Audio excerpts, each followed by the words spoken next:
Namasté, मैं आशा करती हूँ कि आप ठीक हैं। Aujourd'hui, je vous présente un DIY de Noël tout plein de magie.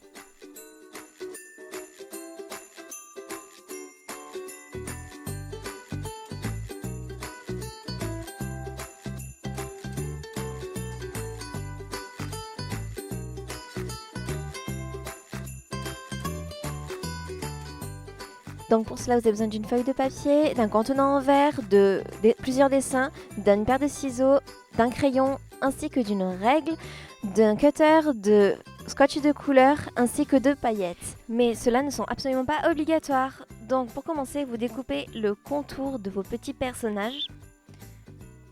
Et faire attention aux petits poils, aux petits détails, pour éviter que cela ne fasse pas très joli. C'est vraiment le détail qui va rendre le DIY très très beau.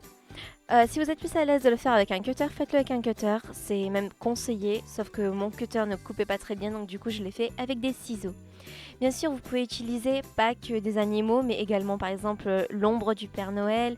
Vous pouvez utiliser des dessins autre que ce que j'ai utilisé. Vous pouvez utiliser également des flocons, vous pouvez faire ça avec des chapeaux de Père Noël, avec du hou, avec ce que vous voulez, vraiment l'imagination est infinie.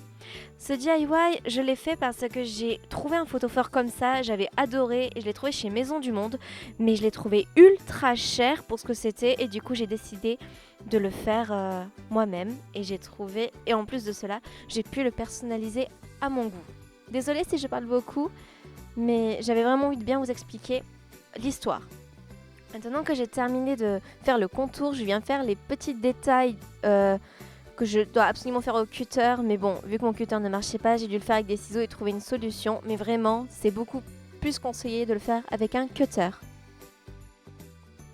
Bien sûr, ce sont des étapes qui durent environ une dizaine de minutes. C'est pour ça que j'ai vraiment accéléré la vidéo.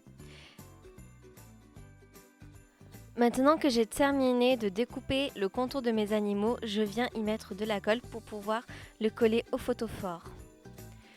Donc précédemment, j'ai quand même mis du scotch en bas, du scotch blanc pour que ça fasse joli avec des paillettes. Et pour coller, j'utilise un bâtonnet de colle que l'on utilise pour les colles. Après la marque, peu importe, du moment que ça colle, c'est l'important.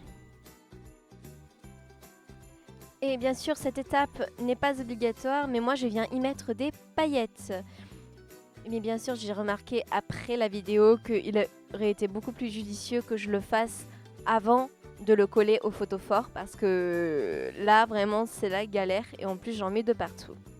Mais bien sûr, vous pouvez le faire avec des feuilles de toutes les couleurs que vous voulez. Vous pouvez également y coller du coton, ça peut être une idée. Vous pouvez coller dessus des paillettes plus épaisses ou alors des petites étoiles, ce que vous voulez. Bien sûr, c'est Noël et l'imagination est infinie.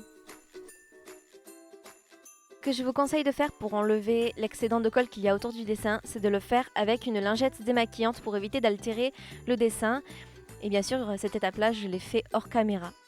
Maintenant que j'ai terminé l'étape des paillettes, je viens continuer à décorer mon photophore avec cette fois-ci un petit ruban rouge pour pouvoir, pourquoi pas, l'offrir en cadeau. Et voilà, mon photophore est terminé. C'est rigolo parce que avec la lumière, on voit bien les paillettes et la nuit, ça fait les ombres des animaux sur votre mur quand vous êtes dans l'obscurité. Et bien sûr, c'est une très très bonne idée cadeau et peu coûteuse. Et n'hésitez pas à m'envoyer une photo de vos créations. Et voilà, ce DIY est maintenant terminé. J'espère qu'il vous a plu. En tout cas, vous pouvez vous abonner à ma chaîne si vous avez aimé cette vidéo. Et puis, je vous souhaite un très très très très très joyeux Noël. Et puis, je vous dis, Feel Melengue.